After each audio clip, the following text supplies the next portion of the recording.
Hello, everyone. Welcome to the Horror Room. I'm Travis Bruce, and today we're going to be doing another indie horror spotlight.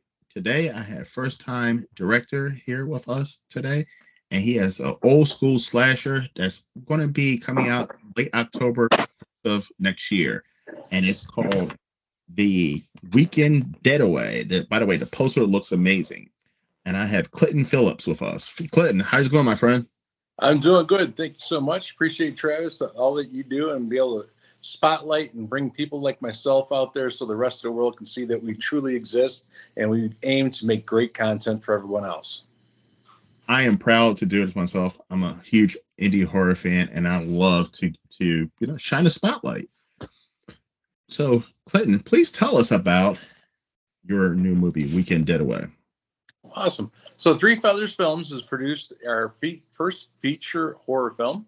It's an old school slasher feel, brings back some of the nostalgic, build up a storyline, the good old slash, less blood is more, anxiety building type of film. Personally, I'm not a fan of the gore as much, and I think that out there it's really gotten extreme. And yeah. I want to kind of bring back to the roots of some of the old films that would just scare the bejesus out of you without, even showing much blood, right? Do we show blood? Absolutely. But we're letting your imagination do more with it. We're letting the anxiety build up. And what I think we do best with this film, and I'll tell you more about the film in a second, is building up a storyline, a character relationship story involved with it, so you actually attach yourself to a character or two and actually feel the emotion and anxiety and stress that they observe throughout this film. And to me, I think that's something that's kind of lost in the character films these days. There's a lot of jump scares, there's a lot of grotesque stuff like that. This is like more psychological, building that fear level up. And that's something that I enjoy, and that's something I'm glad you brought on that. I've said in many of my videos, my favorite horror movie of all time is 1978 Halloween, and also too, one of the scariest movies they say out there is the original Texas Chainsaw Massacre, and neither one of those movies had any gore at all, really, and it was that psychological. But I also too, for me, being a horror fan, I love getting to know the characters and to have well-constructed characters that you care about, that, you hope something bad doesn't happen to them. And when something bad doesn't happen to them, you feel sorry for them. True facts. So the film is about 8 city hipsters who are just working their lives away. And they work so much they forget to get out and have a good time with their friends. Well, they decide, you know what, let's get out tonight. Let's have a beer. Let's go to our local brewery or a local brew house. And they get together and they get out and they're sitting and they're like, you know what, this is fun and all, but you know what, maybe we need a weekend away. And they all decide, we got access to this property, this weekend rental that the bartender is actually telling us about. And it's really neat. It's something out of the city, but yet close to the city. So it draws your city traffic out. And well, they go out to this weekend getaway at this log cabin out in the countryside, and they quickly learn that it's not what they expected. It's not what they thought they'd come to get. But when you work hard, you tend to play hard. And for a couple of city hipsters, they're about to find out how dead a weekend in the country can be. So to get back to that point about building up that relationship with characters, not only is it nice to build up that relationship with the character too, you want to see them survive, perhaps. You want to see them, be the heroine or the hero character at the end. But there's also sometimes some characters that just rub you so wrong, and if they do die, I don't want to give anything away, but when and if they do die, it could be like exciting, right? It's just in a very dark way. So we have some of that as well. We have some good humor. Some things that push the ticket anymore that some people are somewhat reserved to do. But we're going old school. We're trying to bring back some old nostalgic feel. So we're not afraid to push the buttons on some things. We want people to know that, we're all in it to entertain each other equally. Awesome. Now, what are some 80s horror movies that gave you some inspiration? Well, I mean, you already hit one with Halloween. I mean, I don't know if there's another one out there that is better at setting the genre and things like that. There's been a lot of other films after. Huge fan of Scream, right? They build up character, they build up relationship, they build up a storyline. It's not just a crazy killer clown, and I'm not picking on any clown movie, but you know, I've got a lot of friends in and around those films, and they do great work and things like that. But we want to build up more with our stories, and yeah, we took it to the extreme of building up the storyline. Awesome, awesome. Now, being a first time filmmaker, horror, what are some challenges that you ran into? This has been in the works now for almost 4 years, from writing out the script and storyline to building up relationships with crew from other projects I worked on, to getting the confidence, and then soliciting financial backing, right? And there's been some other works that we've done that were short films that have gone out and done very well in the world.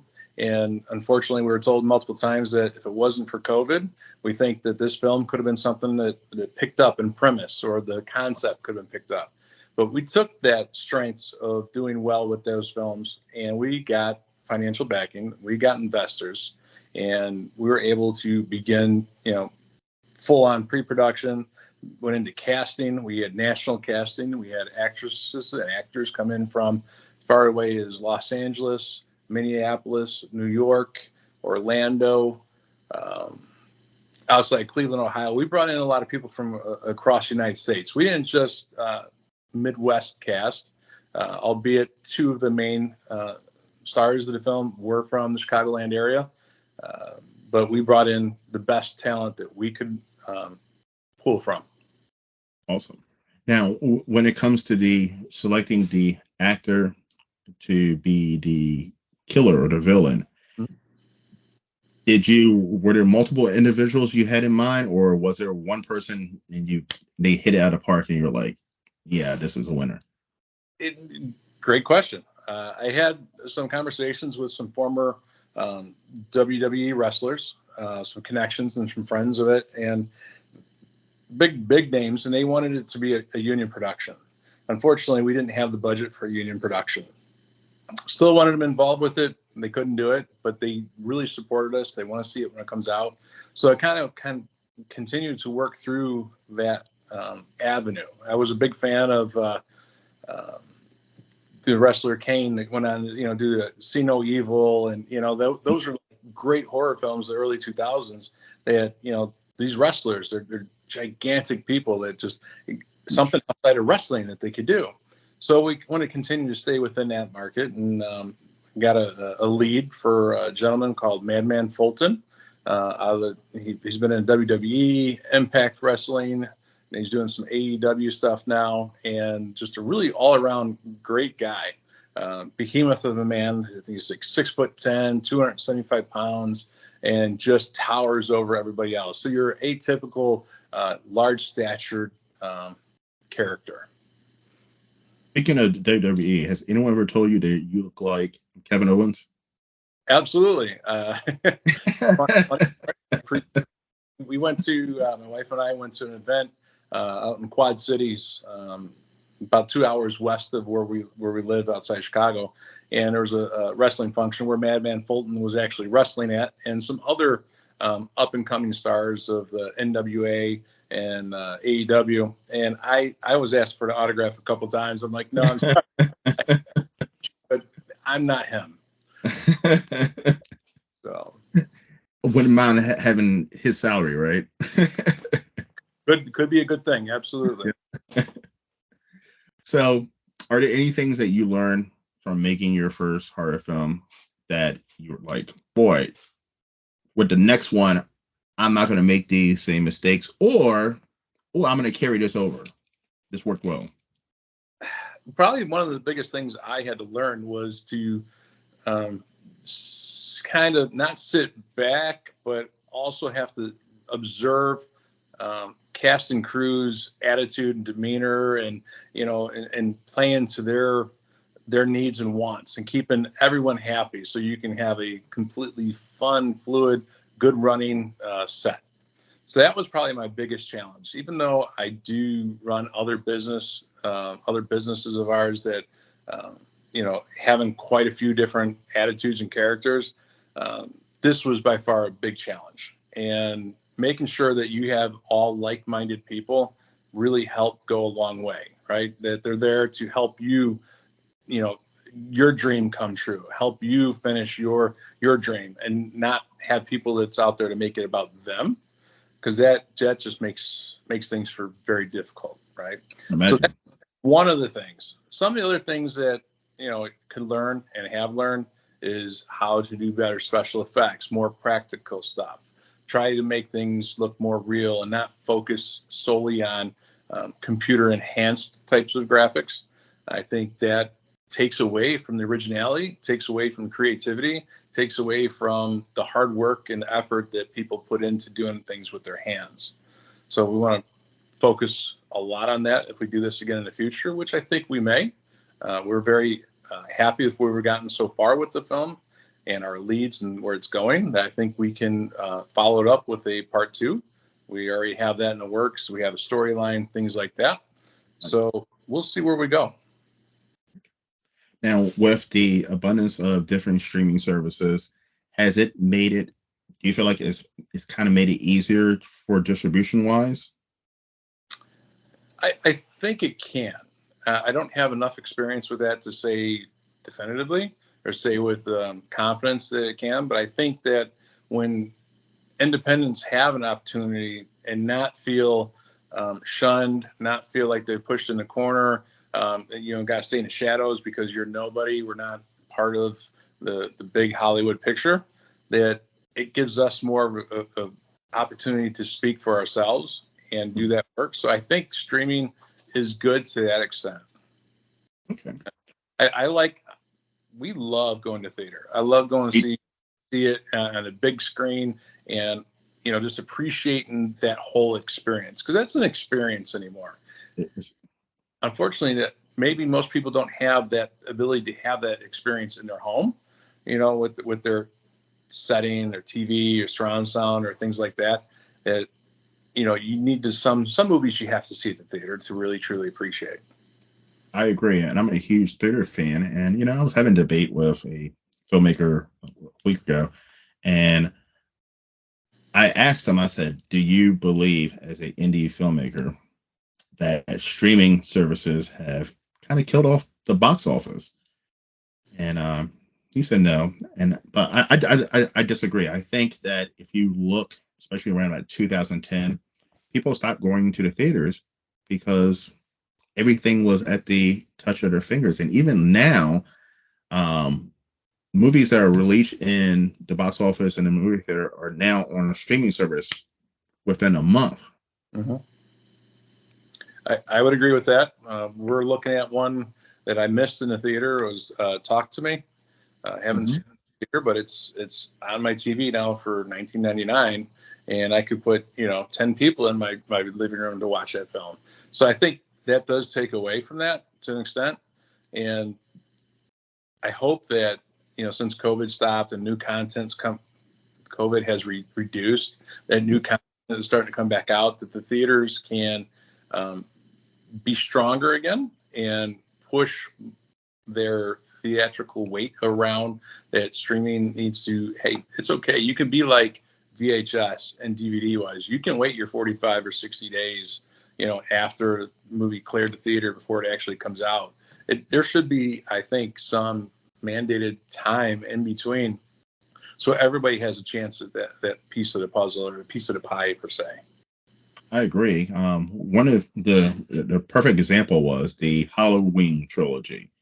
They were released the same day on Peacock as they were in the theaters, and I thought that was an odd decision to make, because now I'm a theater fan, so I saw Halloween Kills in the theater even though it was on Peacock.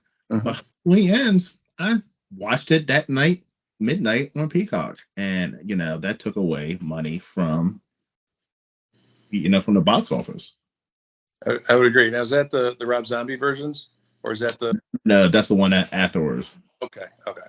Mhm. I've not been too in tune with the last couple of them.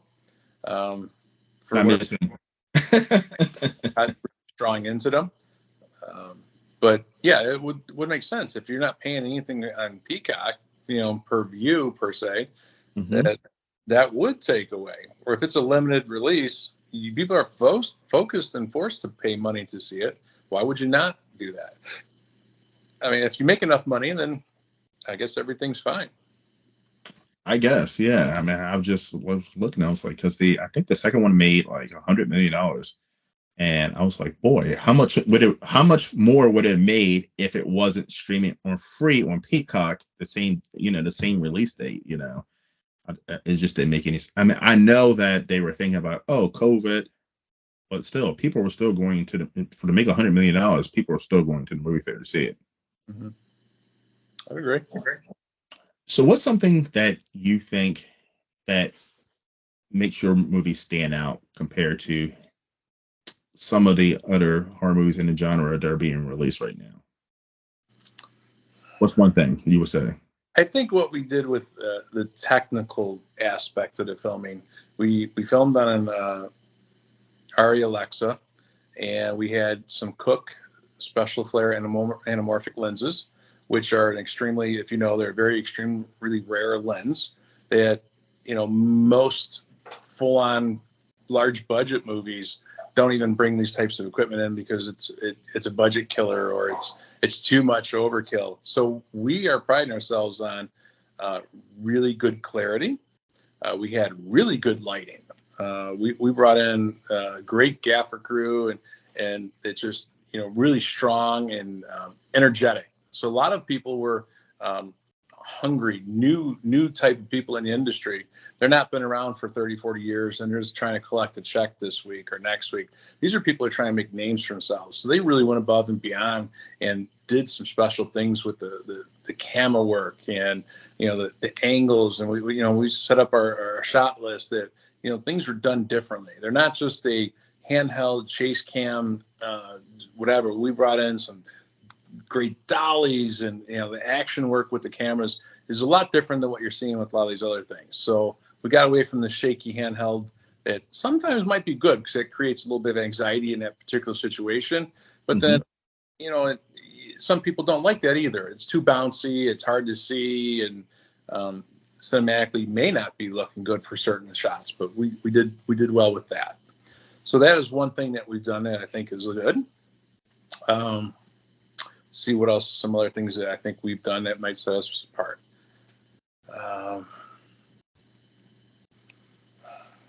want to take it back on the lighting. I feel like a lot of indie horror movies have the issue. One of the biggest issue is the lighting, and it's kind of hard to. It's kind of a mood killer if you can't even tell what's happening. If they're damn dark. I don't like things that are too dark because then you lose the artwork. You lose a lot of the hard work that we did to pick locations and things like that. You lose that. At the same time, dark is scary, like. But you gotta know what's going on, though, right? One other thing that sets us apart, we had a pretty popular name in the industry do the score for us. His name is Travis Bacon. I don't know if you're familiar with who he is. Yeah. Kevin and Kira's son.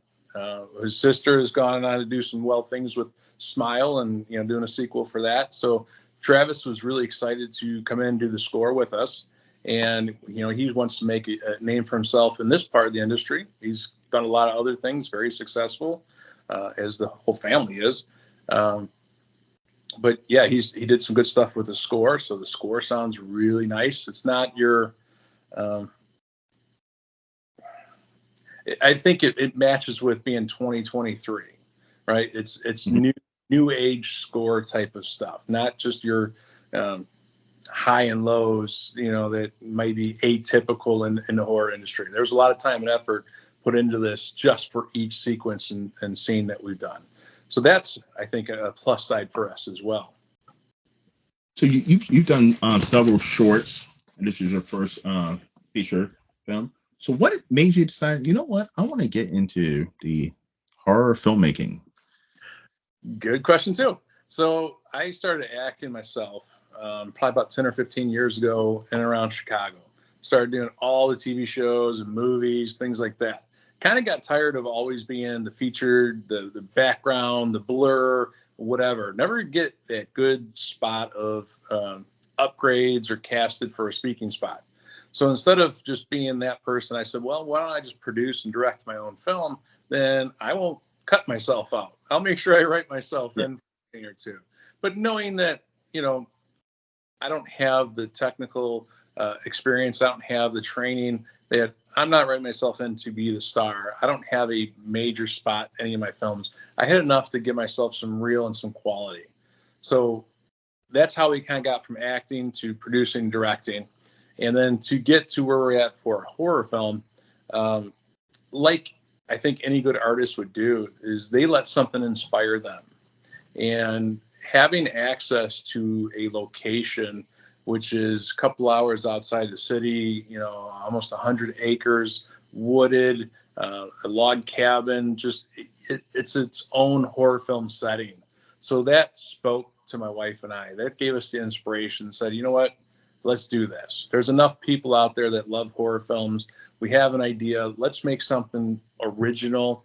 Let's not regurgitate something out there. Let's not just kill someone with a butcher knife or just a chainsaw.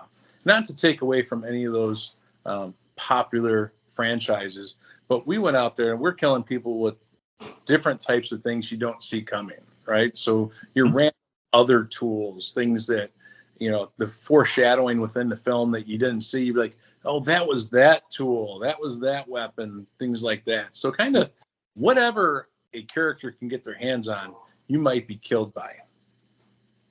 Awesome. That's all. I'm telling you, I'm looking forward to seeing this movie.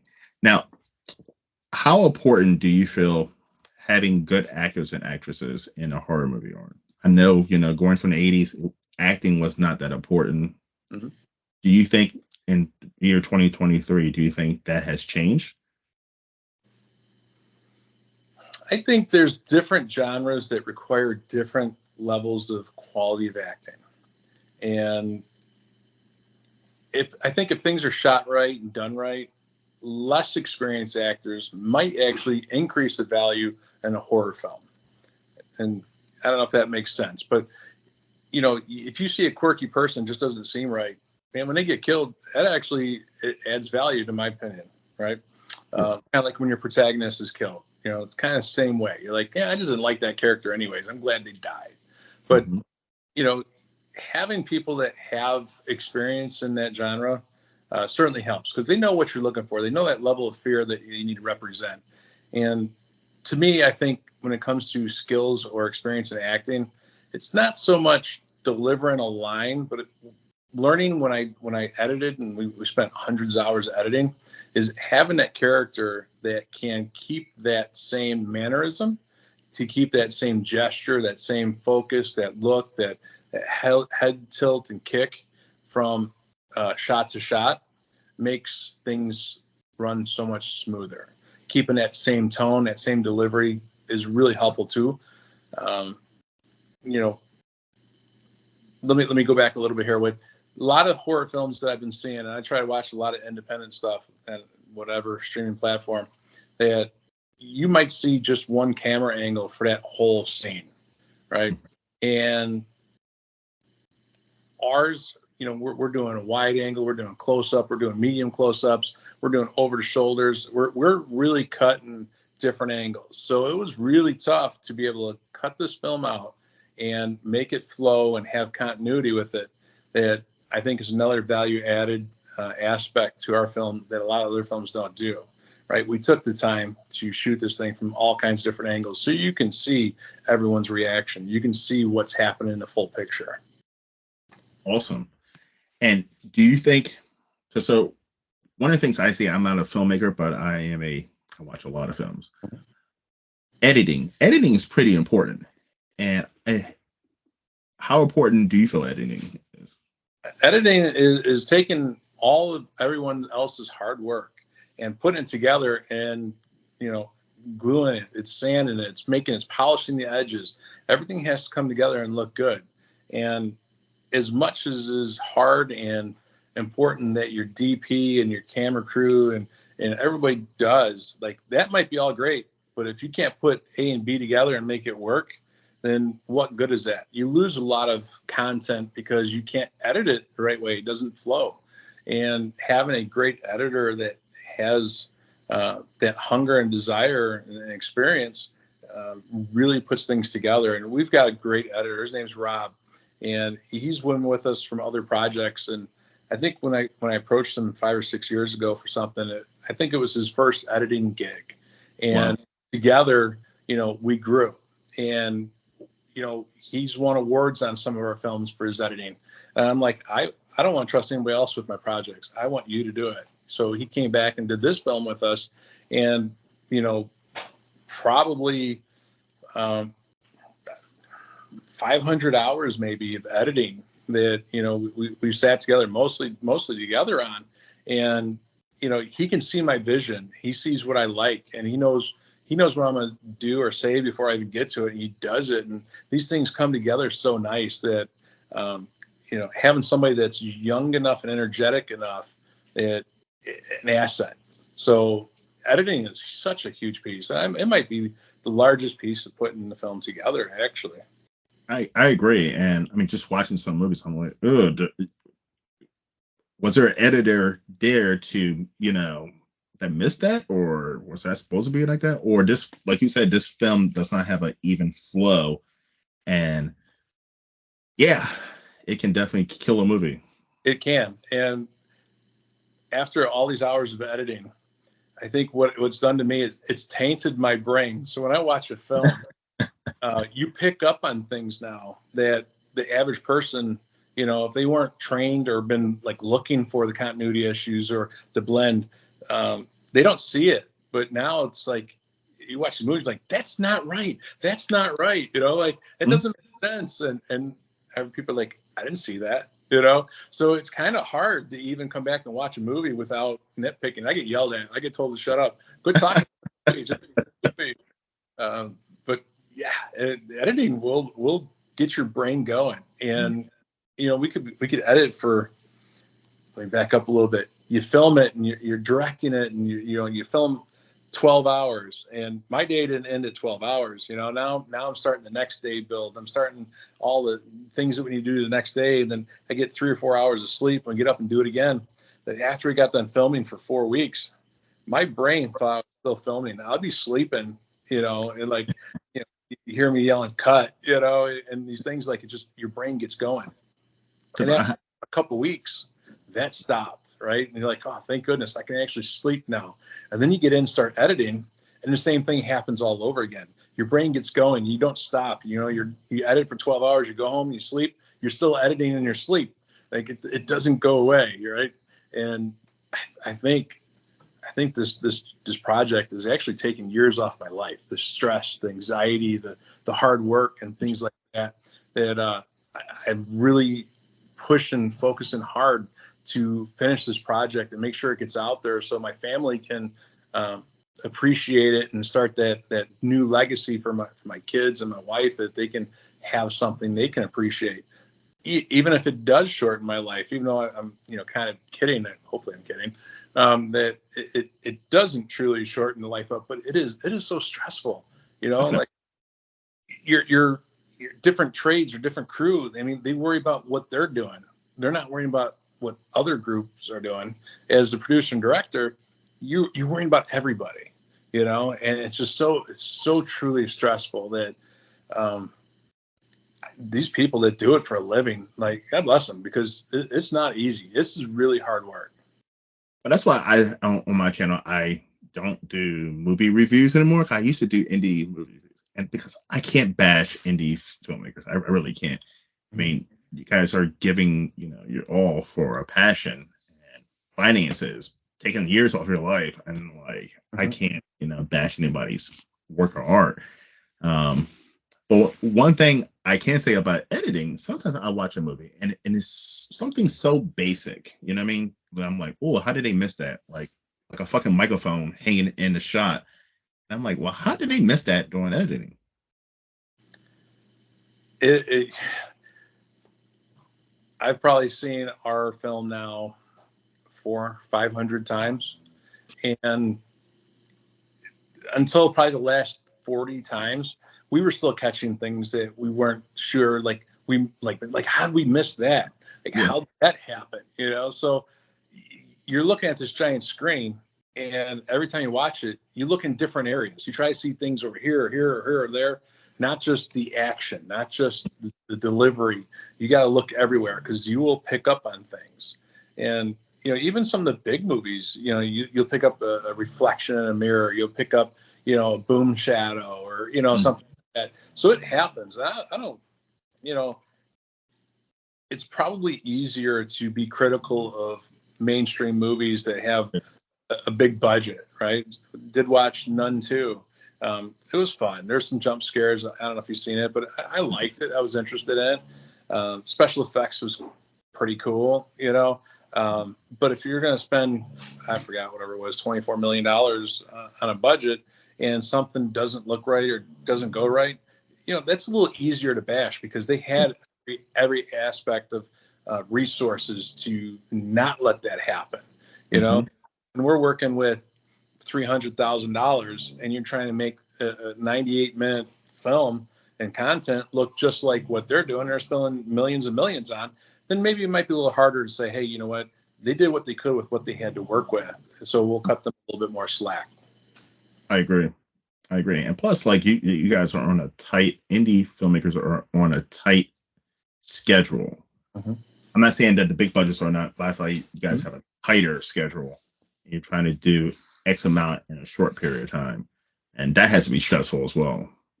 Yeah, no, when you're sitting around and your crew and your cast is sitting there and you're looking at like, man, this is like $2,600 an hour or whatever, it comes down to.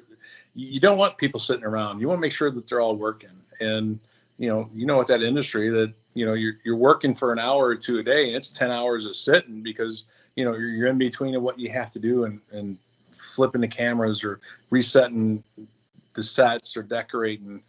It's crazy. So yeah, when you see that clock ticking away with your finances, that you want to make sure everything flies right, and if it doesn't, you lose your mind, right? So let's just say crafty or catering doesn't come in when they're supposed to.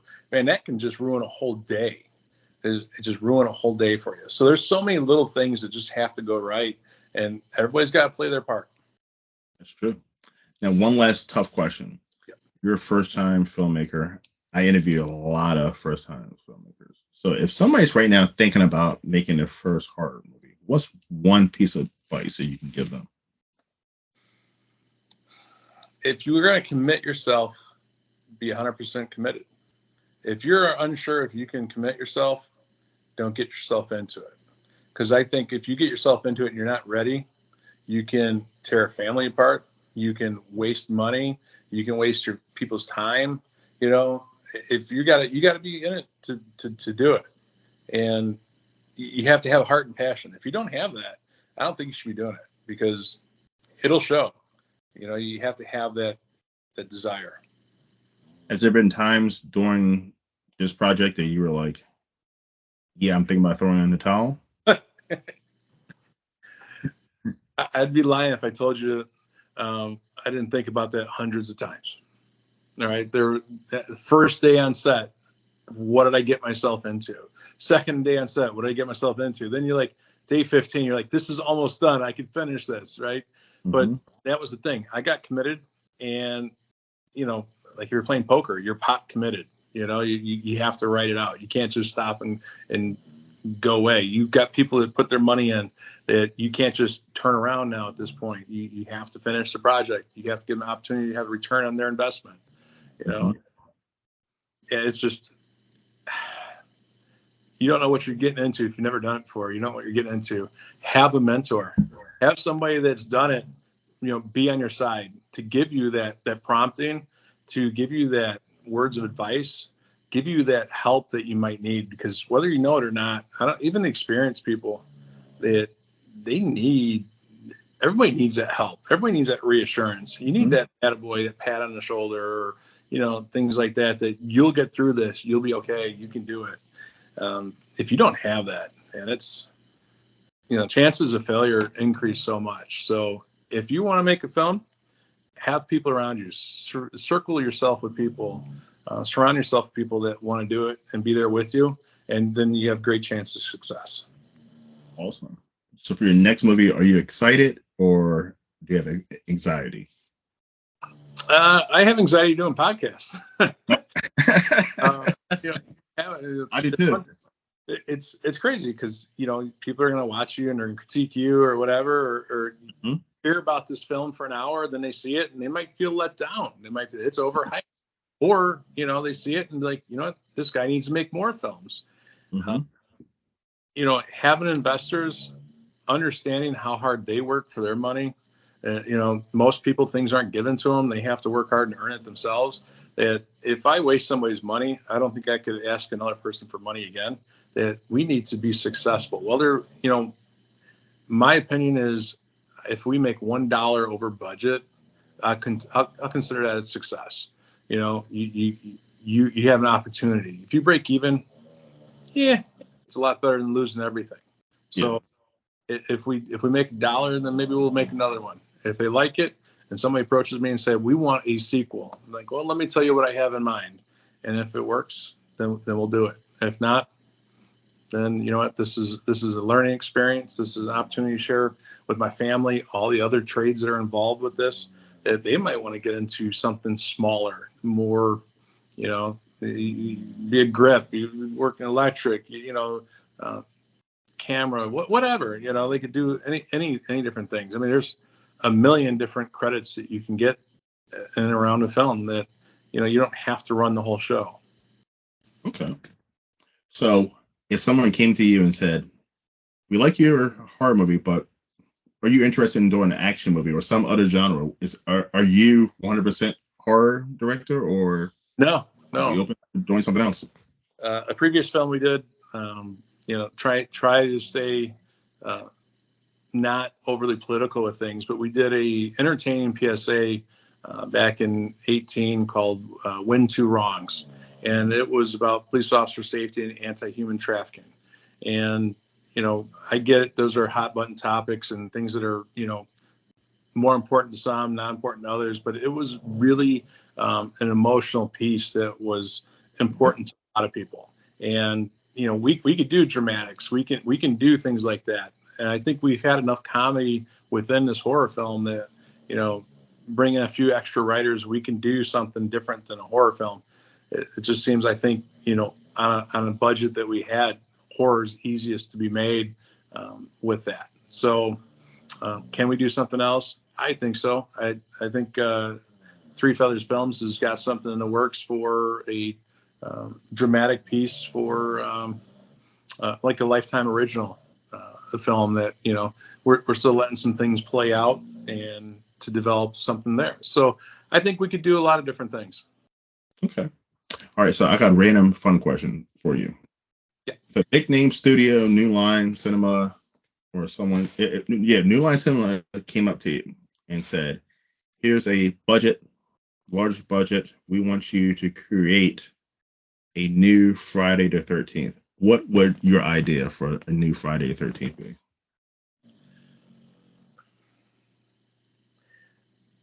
I've been seeing some fan films lately that are kind of interesting. And I think there's one that's kind of already took my idea, but they kind of go back to the roots and explain what happens with, the Voorhees family before he becomes, a psychopath, murderer, killer, whatever. That would be interesting because that tells a story. That's just not killing a bunch of camp counselors, or running through streets of Manhattan, or something like that. I mean, there's been 10, 12, I don't even remember how many Friday the 13th. Right? So, in a million fan films, how can you be original with something like that? Really really kind of tough. So do you go back to the beginning and tell the story over? Is there a time period piece where you can be more about the parents? And that's what happens to Jason, something like that. Because there's got to be some character to his mom. Yeah, and who's his dad? We don't know anything about his dad. I mean, that's a story right there. I think a lot of times with boys, moms are the crazy ones you got to watch out for. Yes. Yes. But yeah, that'd be. So one last random question: what movie franchise do you wish they would just bury? That for good or bad reasons, like what? It's so good that we can end it right there, or it's like, yeah, I'm done with seeing a billion sequels on this movie. I think we're probably, in my opinion, getting close to being done with Scream, only because Neve Campbell has been around for 25 years with it, and she's been my honey since day one, and her type that you can't do Scream without her, right? It just doesn't seem right, and I can't see doing any more without her. That if they don't involve her, I think it's got to be over. Okay. Mine is The Conjuring. I think the Conjuring movies, the spin-offs, they need to at least take a break on that for a while, because like one coming out every year, so I feel like it's getting watered down at this point. I agree. Understand that whole timeline of The Conjuring, The Nun, and I forgot the third. Maybe when it's all done and there's the 12 of the films or however many they're going to be, you have to go back and watch them in their chronological order, from 1950s, 60s, 70s. And Patrick Wilson, I think I really like his acting. I think he's really, really good. That's somebody I'd love to have, on a set and be on a film, because I think he appreciates the genre. He's not in it only for the money. That if you got a film that he's interested in, he's somebody that want to be part of your project. In my opinion, I don't know that for a fact. Okay, so that's an actor. What horror actress would you want? Oh, Neve Campbell. If I had unlimited budget, Campbell? That's a good one. That's opportunity to meet and talk with Danielle Harris and Scout Taylor Compton a couple of times. My wife and I actually had good, healthy conversations, and I would have loved to have Scout in our film. She heard I kind of pitched the idea with her at a convention that we both promoted at in the spring of last year, and we actually had some healthy conversations about doing a film together and what she'd be willing to do to be in the film, because she really bought into our idea and being as original as what we claimed it will be, and I think it turned out that way. But just there wasn't enough money in the budget, and she's a big star in horror films, as you likely know. Yeah, I actually met her a couple of years ago in New Jersey at a horror convention. Nice. It was her and Tyler Main. Yep, they're excellent. Yeah, they're good. They're good people. I love going to conventions. We promoted across the country. Days of the Dead is kind of one of our popular conventions. We might be going to Scarefest in Kentucky next week or next month, and just kind of go. We may not promote there, but just go there and kind of network a little bit and get out there and see some people. It's a fun group of people that go to conventions and that really want to see what you have and what you can make and see new stuff, because I don't sound right or wrong, but there's a lot of weirdos out there that like horror films, and a lot of weirdos. I'm one of them too. So Clinton, how can everyone find you? So we're on socials. We're on Instagram. We're on Facebook. Weekend Deadaway 2022, because that's technically when we started filming. We also have our website at weekenddeadaway.com. You'll start seeing some things early next year on sponsored on your socials, pushing networks and where you can find our film at. And you can also find us on IMDb. Clinton J. Phillips for director producer, and Three Feathers Films is we hope going to blow up here in the next couple of years with some big films and make some stuff for y'all. Awesome. Listen, I'll make sure I get a screener when it finally does come out. I want to check it out. Absolutely. And if you got anything else you ever want to promote, I would love to have you back on, my friend. Thank you, Travis. Keep doing what you do. We appreciate it. Maybe not everybody will tell you thank you, but having a voice for us little guys that you don't expect to make content means the world to us. So thank you so much. I appreciate it, my friend. And like I said, you're more than welcome to come back on. And everyone, please check out Clinton J. Phillips. Check out also too his new movie, The Weekend Deadaway. Check him out. Should be, you said, the first of next year, you think? You might see a little bit this fall. I might see it a little bit this fall. Otherwise, all over next year. Correct. But keep in touch. Follow him on social media, and we'll have a date soon. Sounds good. All right, guys. Well, thank you for coming to the Horror Realm. I'm Travis Bruce. I'll see you guys next time. Take care.